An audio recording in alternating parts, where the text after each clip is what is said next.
ಆತ್ಮೀಯ ವೀಕ್ಷಕರೇ, ನಮ್ಮೆಲ್ಲರಿಗೆ ಮನಸ್ಸಿಗೆ ಸಂತೋಷವನ್ನು, ಹೃದಯಕ್ಕೆ ಸಮಾಧಾನವನ್ನು ನೀಡುವ ಸಮಗ್ರ ಸತ್ಯವೇದ ಅಧ್ಯಯನ ಕಾರ್ಯಕ್ರಮಕ್ಕೆ ನಿಮ್ಮೆಲ್ಲರಿಗೂ ಸುಸ್ವಾಗತ. ಪ್ರಿಯರೇ, ನಿಮಗೆ ತಿಳಿದಿದೆಯೋ ನಾವು ಯಾವುದರಲ್ಲಿ ನೆಲೆಗೊಂಡಿರಬೇಕು ಎಂದು? ಒಂದು ವೇಳೆ ಈವರೆಗೆ ನೀವು ತಿಳಿದಿಲ್ಲವಾದರೆ ಇಂದಿನ ಕಾರ್ಯಕ್ರಮವನ್ನು ಪೂರ್ತಿಯಾಗಿ ವೀಕ್ಷಿಸಿರಿ. ದೇವರ ವಾಕ್ಯದ ಮೂಲಕವಾಗಿ ನಿಜವಾಗಿ ನಾವು ನೆಲೆಗೊಳ್ಳಬೇಕಾದ ವಿಷಯವನ್ನು ತಿಳಿದುಕೊಂಡು ಆತ್ಮದಲ್ಲಿ ಬಲ ಹೊಂದಿಕೊಳ್ಳಿರಿ. ಪ್ರಾರ್ಥನೆ ಮಾಡೋಣ. ಪರಮೋನ್ನತ ದೇವ, ನಿನ್ನ ನಾಮಕ್ಕೆ ಅನಂತ ಸ್ತೋತ್ರವಾಗಲಿ. ಸ್ವಾಮಿ, ಈ ಲೋಕದಲ್ಲಿ ನಾವು ನೋಡುವಾಗ ಎಲ್ಲೆಲ್ಲಿಯೂ ಗಲಿಬಿಲಿ, ಅಸಮಾಧಾನ, ಅಶಾಂತಿ ನೆಲೆಗೊಂಡಿದೆ. ಕರ್ತನೇ, ನಾವಾದರೂ ನಿನ್ನ ವಾಕ್ಯವನ್ನು ತಿಳಿದವರಾಗಿ ನಿನ್ನ ವಾಕ್ಯದಲ್ಲಿ ನೆಲೆಗೊಂಡಿರಬೇಕೆಂದು ತಿಳಿದಿದ್ದೇವೆ. ಈಗಲೂ ಕರ್ತನೇ, ನಮ್ಮ ಆಲೋಚನೆಗಳನ್ನು ನಿನ್ನ ಮೇಲೆ ನಿನ್ನ ವಾಕ್ಯದಲ್ಲಿ ನೆಲೆಗೊಳ್ಳುವಂತೆ ಮಾಡಬೇಕೆಂದು, ಪರಲೋಕದ ಭಾವವುಳ್ಳವರಾಗಿ ನಡೆಯಲು ನಮಗೆ ಸಮಾಧಾನವಾಗಿ ನಡೆಸಬೇಕೆಂದು ಯೇಸು ಸ್ವಾಮಿಯ ಹೆಸರಿನಲ್ಲಿ ಬೇಡಿ ಹೊಂದಿದ್ದೇವೆ ನಮ್ಮ ತಂದೆಯೇ, ಆಮೆನ್. ಕರ್ತನಲ್ಲಿ ಪ್ರೀತಿಯುಳ್ಳ ಸಹೋದರ ಸಹೋದರಿಯರೇ, ಯಾವನಿಗಾದರೂ ನೀರಡಿಕೆಯಾಗಿದ್ದರೆ ಅವನು ನನ್ನ ಬಳಿಗೆ ಬಂದು ಕುಡಿಯಲಿ ಎಂಬುದಾಗಿ ಹೇಳಿದಂಥ ನಮ್ಮ ರಕ್ಷಕನಾದ ಯೇಸು ಕ್ರಿಸ್ತನ ಮಹಿಮೆಯ ನಾಮದಲ್ಲಿ ನಿಮ್ಮೆಲ್ಲರನ್ನು ವಂದಿಸುತ್ತಾ ಇಂದಿನ ಸತ್ಯವೇದ ಅಧ್ಯಯನ ಕಾರ್ಯಕ್ರಮಕ್ಕೆ ಬಹು ಪ್ರೀತಿಯಿಂದ ಸ್ವಾಗತಿಸುತ್ತೇನೆ. ಪ್ರೀತಿಯುಳ್ಳ ದೇವಜನರೇ, ಅಪೊಸ್ತಲ ಕೃತ್ಯಗಳು ಪುಸ್ತಕದ ಅಧ್ಯಯನದಲ್ಲಿ ನಾವು ಕಲಿತಂಥ ಸತ್ಯಗಳನ್ನು ನೆನಪು ಮಾಡಿಕೊಳ್ಳೋಣ.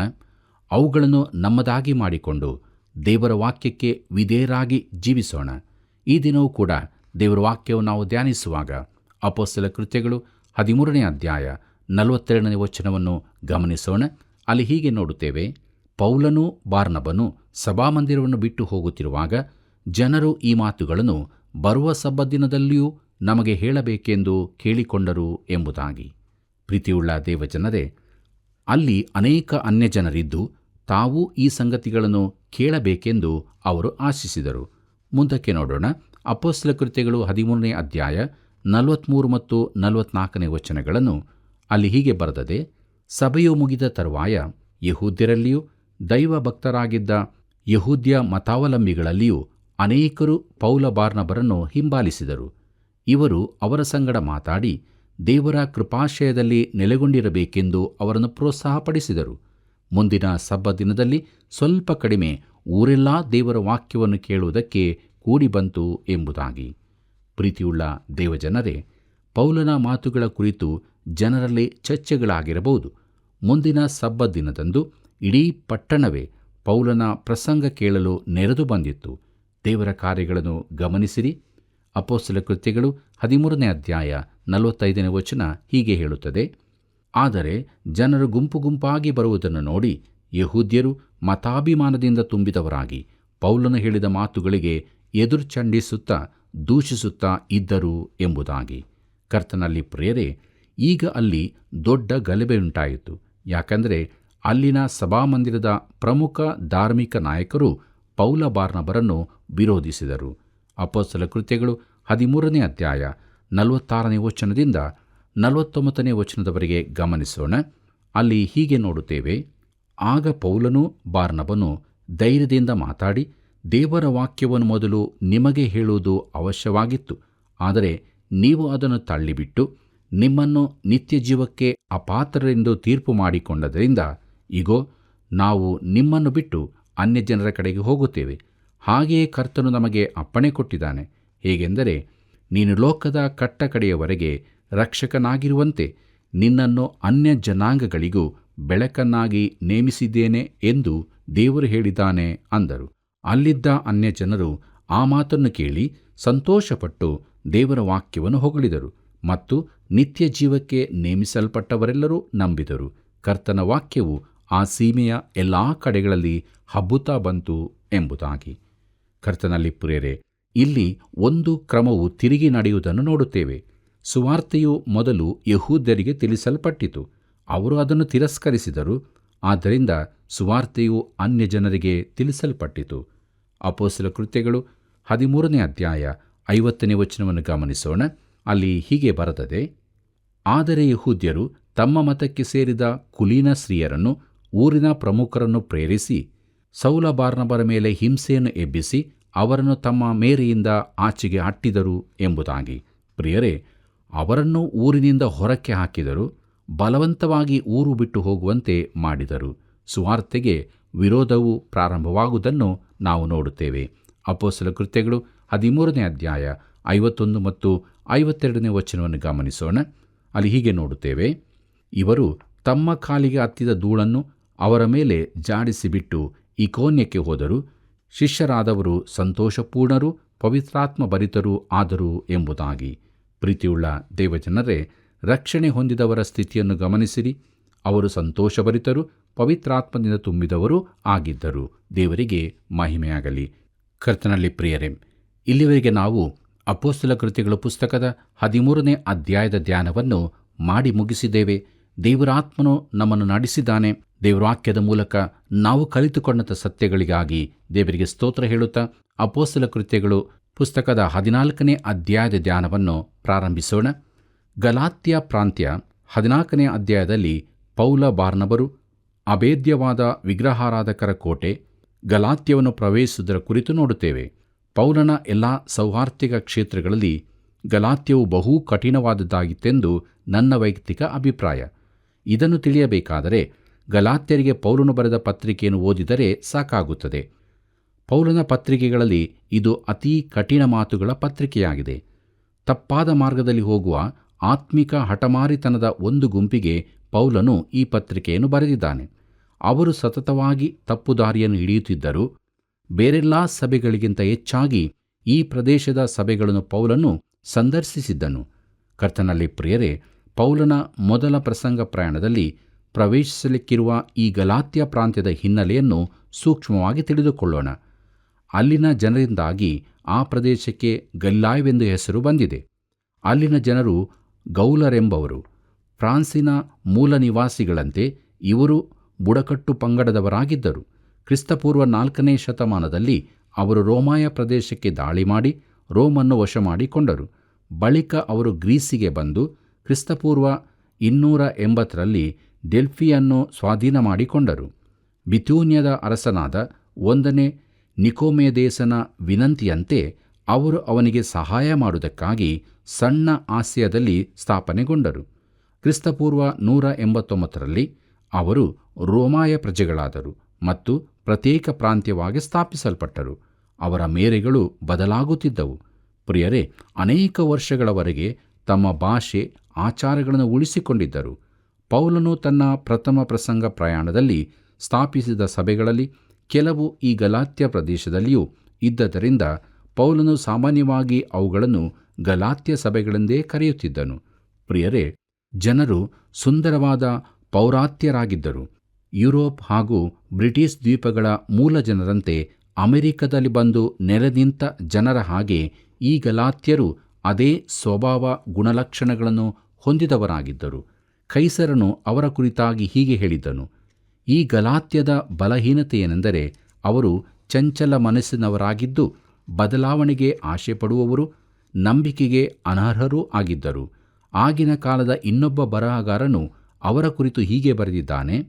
ಅದೇನೆಂದರೆ, ಅವರು ಮುಚ್ಚುಮರೆಯಿಲ್ಲದವರು, ಅವಸರದವರು, ಪ್ರಭಾವ ಬೀರುವವರು, ವಿಶೇಷ ಬುದ್ಧಿವಂತರು, ಪ್ರದರ್ಶನ ಪ್ರಿಯರೂ ಆಗಿದ್ದು ಬಹುವಾಗಿ ಸ್ಥಿರತೆಯಿಲ್ಲದವರು, ಬಾಹ್ಯಾಡಂಬರಕ್ಕೆ ಮಾರು ಹೋಗುವವರೂ ಆಗಿದ್ದಾರೆ ಎಂಬುದಾಗಿ.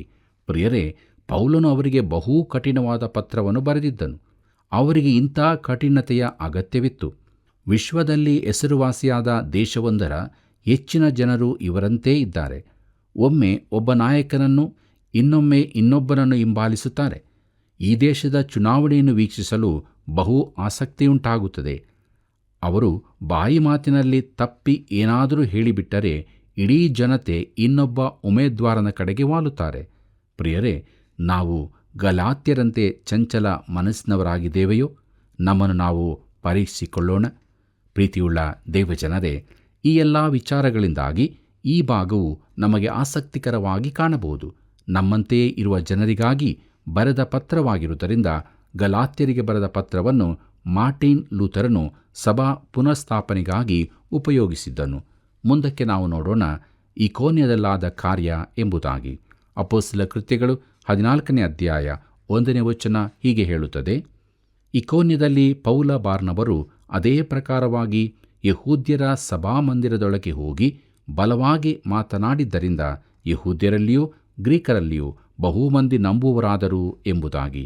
ಕರ್ತನಲ್ಲಿ ಪ್ರಿಯರೇ, ಭೂಪಟದಲ್ಲಿ ಅವರ ಪ್ರಯಾಣವನ್ನು ನೀವು ನೋಡಿಕೊಳ್ಳುವುದಾದರೆ ಅವರು ಕುಪ್ರಾದ್ವೀಪದುದ್ದಕ್ಕೂ ದಾಟಿ ಅಲ್ಲಿಂದ ಪೆರ್ಗಕ್ಕೆ ಸಮುದ್ರ ಪ್ರಯಾಣ ಮಾಡಿದರು. ಅಲ್ಲಿಂದ ಅವರು ಅಂತಿಯೋಕ್ಯ, ಇಕೋನ್ಯ, ಲುಸ್ರ ಹಾಗೂ ದಿರ್ಬೆಗಳಿಗೆ ಹೋದರು. ಇವೆಲ್ಲವೂ ಗಲಾತ್ಯ ಪಟ್ಟಣಗಳು. ಈಗ ಅವರು ಸಣ್ಣ ಆಸ್ಯದ ನಡುಭಾಗದಲ್ಲಿದ್ದರು. ಪ್ರೀತಿಯುಳ್ಳ ದೇವಜನರೇ, ಅಪೊಸ್ತಲ ಕೃತ್ಯಗಳು 14ನೇ ಅಧ್ಯಾಯ 2ನೇ ವಚನದಿಂದ 4ನೇ ವಚನದವರೆಗೆ ಗಮನಿಸೋಣ. ಅಲ್ಲಿ ಹೀಗೆ ನೋಡುತ್ತೇವೆ: ಆದರೆ ನಂಬದೆ ಹೋದ ಯಹೂದ್ಯರು ಅನ್ಯಜನರ ಮನಸ್ಸನ್ನು ಸಹೋದರರಿಗೆ ವಿರುದ್ಧವಾಗಿ ರೇಗಿಸಿ ಕೆಡಿಸಿದರು.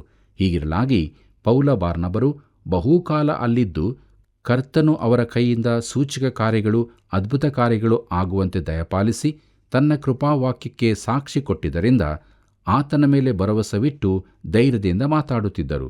ಆಗ ಆ ಊರಿನ ಜನರಲ್ಲಿ ಭೇದ ಉಂಟಾಯಿತು. ಕೆಲವರು ಯಹೂದ್ಯರ ಪಕ್ಷದವರಾದರು, ಕೆಲವರು ಅಪೊಸ್ತಲರ ಪಕ್ಷದವರಾದರು ಎಂಬುದಾಗಿ.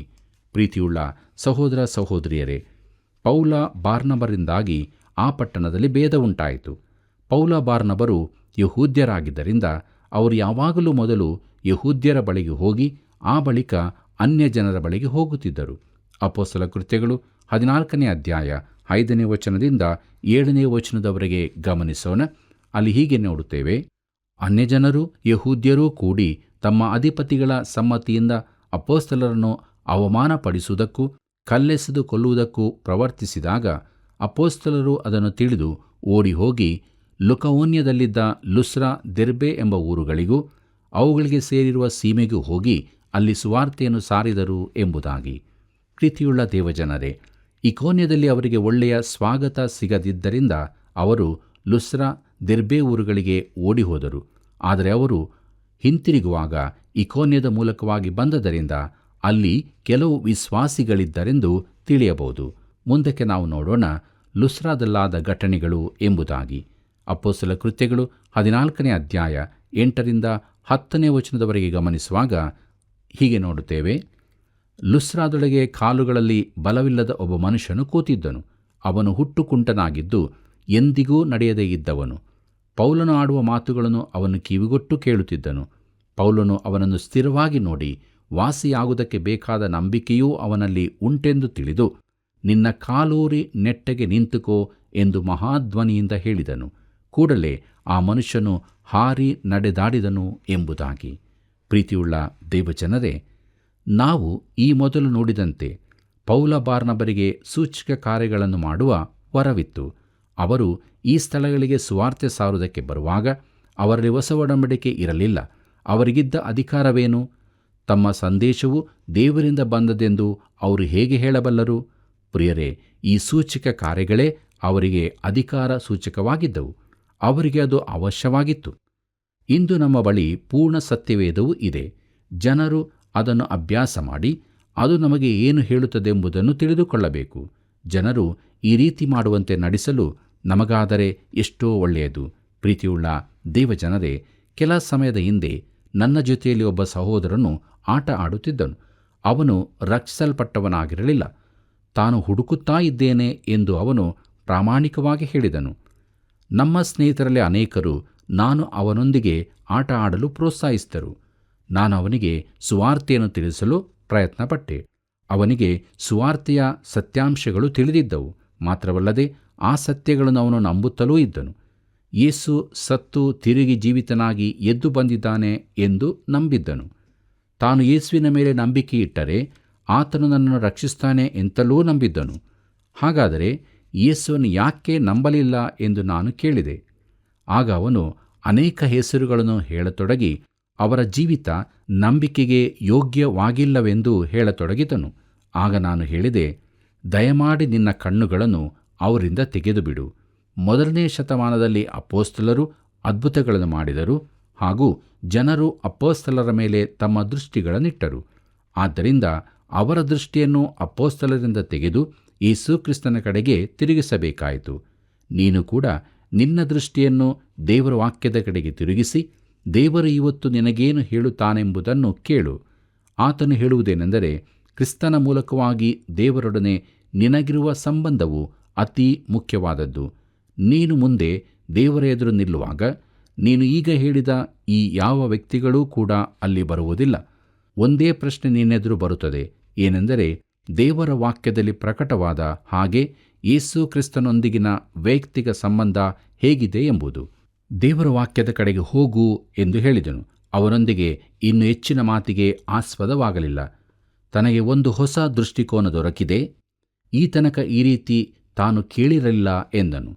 ತಾನು ಒಂದು ವೇಳೆ ಅದನ್ನು ಪ್ರಯತ್ನಿಸಿ ನೋಡುತ್ತೇನೆ ಎಂದು ಹೇಳಿದನು. ನಾವೆಲ್ಲರೂ ಮನುಷ್ಯರಾಗಿರುವುದರಿಂದ ಆ ಇತರ ಕ್ರೈಸ್ತರ ಮೇಲಿನ ಗಮನವನ್ನು ಬಿಟ್ಟುಬಿಡು ಎಂದು ನಾನು ಪುನಃ ಹೇಳಿದೆ. ಪ್ರಿಯರೇ, ಲುಸ್ತ್ರದ ಜನರು ಪೌಲ ಬಾರ್ನಬರ ಕಡೆಗೆ ನೋಡುತ್ತಿದ್ದರು. ಅಪೊಸ್ತಲ ಕೃತ್ಯಗಳು 14ನೇ ಅಧ್ಯಾಯ 11ನೇ ವಚನ ಹೀಗೆ ಹೇಳುತ್ತದೆ, ಪೌಲನು ಮಾಡಿದ್ದನ್ನು ಗುಂಪು ಕೂಡಿದ ಜನರು ನೋಡಿ, ದೇವತೆಗಳು ಮನುಷ್ಯರ ರೂಪದಿಂದ ನಮ್ಮ ಬಳಿಗೆ ಇಳಿದು ಬಂದರು ಎಂದು ಲುಕವೋನ್ಯ ಭಾಷೆಯಲ್ಲಿ ಕೂಗಾಡಿದರು ಎಂಬುದಾಗಿ. ಪ್ರಿಯರೇ, ಆ ಕುಂಟನಲ್ಲಿ ಗುಣ ಹೊಂದುವುದಕ್ಕೆ ಬೇಕಾದ ನಂಬಿಕೆಯಿತ್ತು. ಪೌಲನು ಅವನನ್ನು ನಿನ್ನ ಕಾಲೂರಿ ನೆಟ್ಟಗೆ ನಿಂತುಕೋ ಎಂದು ಹೇಳಿದಾಗ ಅವನು ಹಾರಿ ನಡೆದಾಡಿದನು. ಆ ಸ್ಥಳದಲ್ಲಿದ್ದ ಜನರು ವಿಗ್ರಹಾರಾಧಕರಾಗಿದ್ದರು. ಪೌಲನು ಮಾಡಿದ್ದನ್ನು ಅವರು ನೋಡಿದಾಗ ಅವರು ದೇವರು ಮಾನವ ರೂಪದಲ್ಲಿ ಬಂದಿದ್ದಾರೆ ಎಂದು ಕೂಗತೊಡಗಿದರು. ಅವರ ಕಣ್ಣುಗಳು ಪೌಲ ಬಾರ್ನಬರ ಮೇಲಿತ್ತು. ಅವರ ಕುರಿತು ನಿಜವಾಗಿ ಆಸಕ್ತರಾಗಿದ್ದರು. ಅಪೊಸ್ತಲ ಕೃತ್ಯಗಳು 14ನೇ ಅಧ್ಯಾಯ 12 ಮತ್ತು 13ನೇ ವಚನವನ್ನು ಗಮನಿಸೋಣ. ಅಲ್ಲಿ ಹೀಗೆ ಬರೆದದೆ, ಬಾರ್ನಬನನ್ನು ದೌಸ್ ದೇವರೆಂತಲೂ, ಪೌಲನು ಮಾತಾಡುವುದರಲ್ಲಿ ಮುಖ್ಯನಾದ್ದರಿಂದ ಅವನನ್ನು ಹೆರ್ಮೆ ದೇವರೆಂತಲೂ ಅಂದುಕೊಂಡರು. ಊರ ಮುಂದಿದ್ದ ದೌಸ್ ದೇವರ ದೇವಸ್ಥಾನದ ಪೂಜಾರಿಯು ಎತ್ತುಗಳನ್ನು, ಹೂವಿನ ಹಾರಗಳನ್ನು ಊರ ಬಾಗಿಲಿನ ಹತ್ತಿರಕ್ಕೆ ತಂದು ಜನರೊಂದಿಗೆ ಅವರಿಗೆ ಬಲಿ ಕೊಡಬೇಕೆಂದಿದ್ದರು. ಪ್ರೀತಿಯುಳ್ಳ ದೇವಜನರೇ, ಪೌಲನು ತಂಡದ ನಾಯಕನಾಗಿದ್ದು ಹೆಚ್ಚಾಗಿ ಮಾತನಾಡುವವನಾಗಿದ್ದನು. ಜನರು ಅವನನ್ನು ದೇವರನ್ನಾಗಿ ಮಾಡಬೇಕೆಂದಿದ್ದರು. ಅವರು ಹೂಹಾರಗಳನ್ನು ತಂದು ಬಲಿ ಅರ್ಪಣೆ ಮಾಡಿ ಆರಾಧಿಸಬೇಕೆಂದಿದ್ದರು. ಪ್ರಿಯರೇ, ಇಂಥ ಘಟನೆಗಳು ನಮ್ಮ ನೆನಪಿಗೆ ಬರುತ್ತವೆಯೋ? ಒಬ್ಬ ಬೇಸ್ಬಾಲ್ ಆಟಗಾರರನ್ನು, ಇಲ್ಲವೇ ರಾಜಕಾರಣಿಯನ್ನು, ಇಲ್ಲವೇ ಫುಟ್ಬಾಲ್ ಆಟಗಾರರನ್ನು ಹೀಗೆ ಆರಾಧಿಸುವುದನ್ನು ಕೇಳುತ್ತೀರಲ್ಲವೋ? ಆದರೆ ಕೆಲವೇ ದಿನಗಳೊಳಗೆ ಅವರೆಲ್ಲರೂ ನೆನಪಿನಿಂದ ಮರೆಯಾಗುತ್ತಾರೆ. ಪ್ರಸಂಗಿಗಳ ಕುರಿತು ಹೀಗೇ ಆಗುತ್ತದೆ. ಒಬ್ಬನು ದೇವರ ವಾಕ್ಯ ಬೋಧಿಸಿದಾಗ ಎಲ್ಲರೂ ಅವನನ್ನು ಅದ್ಭುತ ಪ್ರಸಂಗಿ ಎಂದು ಹೊಗಳುತ್ತಾರೆ. ಆದರೆ ಕೆಲವೇ ದಿನಗಳಲ್ಲಿ ಅವನನ್ನು ಕ್ರೂಜಿಗೆ ಹಾಕಲು ತಯಾರಾಗಿರುತ್ತಾರೆ. ಕರ್ತನಲ್ಲಿ ಪ್ರಿಯರೇ, ಅಪೊಸ್ತಲ ಕೃತ್ಯಗಳು 14ನೇ ಅಧ್ಯಾಯ 14ನೇ ವಚನದಿಂದ 16ನೇ ವಚನದವರೆಗೆ ಗಮನಿಸೋಣ. ಅಲ್ಲಿ ನಾವು ಹೀಗೆ ನೋಡುತ್ತೇವೆ, ಇದನ್ನು ಕೇಳಿ ಅಪೊಸ್ತಲರಾದ ಬಾರ್ನಬ ಪೌಲರು ತಮ್ಮ ವಸ್ತ್ರಗಳನ್ನು ಹರಕೊಂಡು ಜನರ ಗುಂಪಿನೊಳಗೆ ಕೂಗುತ್ತಾ ನುಗ್ಗಿ, ಜನರೇ, ನೀವು ಮಾಡುವುದು ಇದೇನು? ನಾವು ಮನುಷ್ಯರು, ನಿಮ್ಮಂಥ ಸ್ವಭಾವವುಳ್ಳವರು. ನೀವು ಈ ವ್ಯರ್ಥವಾದ ಕೆಲಸಗಳನ್ನು ಬಿಟ್ಟು ಭೂಮ್ಯಾಕಾಶಗಳನ್ನು, ಸಮುದ್ರವನ್ನು, ಅವುಗಳಲ್ಲಿರುವ ಸಮಸ್ತವನ್ನು ನಿರ್ಮಾಣ ಮಾಡಿದ ಜೀವಸ್ವರೂಪನಾದ ದೇವರ ಕಡೆಗೆ ತಿರುಗಿಕೊಳ್ಳಬೇಕೆಂದು ಸುವಾರ್ತೆಯನ್ನು ನಿಮಗೆ ಸಾರಿ ಹೇಳುವರಾಗಿದ್ದೇವೆ. ಗತಿಸಿ ಹೋದ ಕಾಲದಲ್ಲಿ ಆತನು ಎಲ್ಲ ಜನಾಂಗಗಳನ್ನು ತಮ್ಮ ತಮ್ಮ ಮನಸ್ಸಿಗೆ ತೋಚಿದ ಮಾರ್ಗಗಳಲ್ಲಿ ನಡೆಯುವುದಕ್ಕೆ ಬಿಟ್ಟನು ಎಂಬುದಾಗಿ. ಕರ್ತನಲ್ಲಿ ಪ್ರಿಯರೇ, ಜನರು ತಮ್ಮನ್ನು ಆರಾಧಿಸಲಿರುವುದನ್ನು ಕಂಡ ಪೌಲ ಬಾರ್ನಬರು ದಿಗ್ಭ್ರಮೆಗೊಂಡರು. ಮಾತ್ರವಲ್ಲದೆ ಅವರಿಗೆ ಸೋಜಿಗವೂ ಆಯಿತು. ಅವರು ಜನರ ನಡುವೆ ನುಗ್ಗಿ, ನಾವು ನಿಮ್ಮ ಹಾಗೆಯೇ ಮನುಷ್ಯ ಮಾತ್ರದವರು ಎಂದು ಕೂಗಿಕೊಂಡರು. ಹಿಂದೆ ಪೇತ್ರನು ಕೂಡ ಕೊರ್ನೇಲ್ಯನು ತನಗೆ ಅಡ್ಡಬಿದ್ದಾಗ ಇದೇ ಮಾತನ್ನು ಹೇಳಿರುವುದನ್ನು ನಾವು ನೆನಪಿಸಬಹುದು. ಕರ್ತನಲ್ಲಿ ಪ್ರಿಯರೇ, ನಾವು ಮನುಷ್ಯರಿಗೆ ಅಡ್ಡಬಿದ್ದು ಆರಾಧಿಸಬಾರದು. ಒಬ್ಬ ಕ್ರೈಸ್ತನು ಒಬ್ಬ ಮನುಷ್ಯನ ಪಾದರಕ್ಷೆಗಳಿಗೆ ಮುತ್ತಿಡುವ ಮಟ್ಟಕ್ಕೆ ತನ್ನನ್ನು ತಗ್ಗಿಸಿಕೊಳ್ಳಕೂಡದು. ಆದರೆ ಕ್ರೈಸ್ತ ಸೇವೆಯಲ್ಲಿಯೂ ಅನೇಕರು ಜನರು ತಮಗೆ ಬಗ್ಗಿ ನಮಸ್ಕಾರ ಮಾಡಬೇಕೆಂದು ಆಶಿಸುತ್ತಾರೆ. ಪ್ರೀತಿಯುಳ್ಳ ದೇವಜನರೇ, ಕಾರ್ಯಕ್ರಮದ ಕೊನೆಯ ಭಾಗದಲ್ಲಿ ನಾವಿರುವಾಗ ಕಡೆಯದಾಗಿ ಅಪೊಸ್ತಲ ಕೃತ್ಯಗಳು 14ನೇ ಅಧ್ಯಾಯ 17 ಮತ್ತು 18ನೇ ವಚನವನ್ನು ಗಮನಿಸೋಣ. ಅಲ್ಲಿ ಹೀಗೆ ನೋಡುತ್ತೇವೆ, ಆದರೂ ಆತನು ತನ್ನ ವಿಷಯದಲ್ಲಿ ಸಾಕ್ಷಿ ಕೊಡದೇ ಇರಲಿಲ್ಲ. ನಿಮಗೆ ಆಕಾಶದಿಂದ ಮಳೆಯನ್ನು, ಸುಗ್ಗಿ ಕಾಲಗಳನ್ನು ದಯಪಾಲಿಸಿ ಆಹಾರ ಕೊಟ್ಟು ನಿಮ್ಮ ಮನಸ್ಸುಗಳನ್ನು ಆನಂದದಿಂದ ತುಂಬಿಸಿ ಉಪಕಾರ ಮಾಡುತ್ತಾ ಬಂದವನು ಆತನೇ ಎಂದು ಹೇಳಿದರು. ಅವರು ಈ ಮಾತುಗಳನ್ನು ಹೇಳಿದರೂ ಜನರನ್ನು ತಮಗೆ ಬಲಿ ಕೊಡದಂತೆ ತಡೆಯುವುದು ಕಷ್ಟವಾಗಿತ್ತು ಎಂಬುದಾಗಿ. ಕರ್ತನಲ್ಲಿ ಪ್ರೀತಿಯುಳ್ಳ ದೇವಜನರೇ, ಅವರು ಸೃಷ್ಟಿಕರ್ತನಾದ ಜೀವವುಳ್ಳ ದೇವರ ಕಡೆಗೆ ಅವರ ಗಮನ ಸೆಳೆಯಲು ಪ್ರಯತ್ನಿಸುತ್ತಾರೆ. ಅವರನ್ನು ಅವರ ವಿಗ್ರಹಾರಾಧಕ ಮನೋಭಾವದಿಂದಲೂ ಗ್ರೀಕರ ಮೂಢನಂಬಿಕೆಗಳಿಂದಲೂ ತಿರುಗಿಸಲು ಪ್ರಯತ್ನಿಸುತ್ತಿದ್ದಾನೆ. ಪ್ರೀತಿಯುಳ್ಳ ದೇವಜನರೇ, ಮುಂದಿನ ಕಾರ್ಯಕ್ರಮದಲ್ಲಿ ಇದರ ಹೆಚ್ಚಿನ ಭಾಗವನ್ನು ನಾವು ಧ್ಯಾನ ಮಾಡಲಿಕ್ಕಿದ್ದೇವೆ. ನಾವು ಸಿದ್ಧ ಮಾಡಿಕೊಳ್ಳೋಣ. ಮಾತ್ರವಲ್ಲ, ನಾವು ಕೇಳಿದಂಥ ವಾಕ್ಯಗಳನ್ನು ತಿರುಗಿ ನೆನಪಿಗೆ ತಂದುಕೊಳ್ಳೋಣ. ನಮ್ಮ ಜೀವಿತವು ಹಾಗಿದೆ ಪ್ರೇರೆ. ನಾವು ಜೀವವುಳ್ಳ ದೇವರನ್ನೇ ಆರಾಧಿಸುತ್ತಾ ಆತನ ಮೇಲೆ ದೃಷ್ಟಿ ಇಟ್ಟವರಾಗಿ ನಮ್ಮ ಜೀವಿತದಲ್ಲಿ ನಾವು ಜೀವಿಸ್ತಾ ಇದ್ದೇವೆಯೋ, ಅಥವಾ ನಮ್ಮ ದೃಷ್ಟಿಯನ್ನು ಲೋಕದ ಮೇಲೆ, ಲೋಕದವುಗಳ ಮೇಲೆ ಇಟ್ಟಿದ್ದೇವೆಯೋ? ಆತನನ್ನೇ ದೃಷ್ಟಿಸಿದವರು ಪ್ರಕಾಶವನ್ನು ಹೊಂದಿದರು, ಅವರ ಮುಖವು ಲಜ್ಜೆಯಿಂದ ಕೆಡುವುದೇ ಇಲ್ಲ ಎಂಬುದಾಗಿ ದೇವರು ತಾನೇ ಹೇಳಿದ್ದಾನೆ. ಆದ್ದರಿಂದ ಅನುದಿನವೂ ನಮ್ಮ ವಿಶ್ವಾಸದ ಜೀವಿತದಲ್ಲಿ ನಮ್ಮ ದೃಷ್ಟಿಯನ್ನು ಯೇಸು ಕ್ರಿಸ್ತನ ಮೇಲೆ ಇಟ್ಟವರಾಗಿ ನಮಗೆ ನೇಮಕವಾದ ಓಟವನ್ನು ಸ್ಥಿರಚಿತ್ತದಿಂದ ಓಡೋಣ. ಹೀಗಾಗುವಂತೆ ದೇವರು ತಾನೇ ನಮಗೆ ಸಹಾಯ ಮಾಡಿ ನಡೆಸಲಿ. ಆತನ ಕೃಪೆಯು ಸದಾ ನಿಮ್ಮ ಸಂಗಡ ಇರಲಿ. ಪ್ರಿಯರೇ, ಯೇಸು ಕ್ರಿಸ್ತನು ಬೆಳಕು, ರಕ್ಷಕನೂ ಆಗಿದ್ದಾನೆ. ದೇವರ ಕೃಪಾಶ್ರಯದಲ್ಲಿ ನಾವು ನೆಲೆಗೊಳ್ಳಬೇಕು. ಲುಸ್ತ್ರದ ಜನರು ಮಹತ್ಕಾರ್ಯಗಳನ್ನು ಮಾಡಿದಂಥ ಪೌಲ ಬಾರ್ನಬರ ಕಡೆಗೆ ನೋಡುತ್ತಿದ್ದರು. ಅವರನ್ನು ಆರಾಧಿಸಲು ಸಿದ್ಧರಾದರು. ಇಂದೂ ಕೂಡ ಇದೇ ಸ್ಥಿತಿಯಲ್ಲಿ ವಿಶ್ವಾಸಿಗಳ ಜೀವಿತವಿದೆ. ಆದರೆ ಸತ್ಯವನ್ನು ತಿಳಿದುಕೊಂಡ ಮೇಲೆ ನಾವು ಯೇಸು ಕ್ರಿಸ್ತನ ಮೇಲೆ ದೃಷ್ಟಿಯಿಟ್ಟು ನಮಗೆ ನೇಮಕವಾದ ಓಟವನ್ನು ಸ್ಥಿರಚಿತ್ತದಿಂದ ಓಡೋಣ. ಪ್ರಿಯರೇ, ಎಷ್ಟೋ ಅದ್ಭುತವಾದ ವಿಷಯಗಳು ನಮ್ಮದಾಗಿದೆಯಲ್ಲವೇ?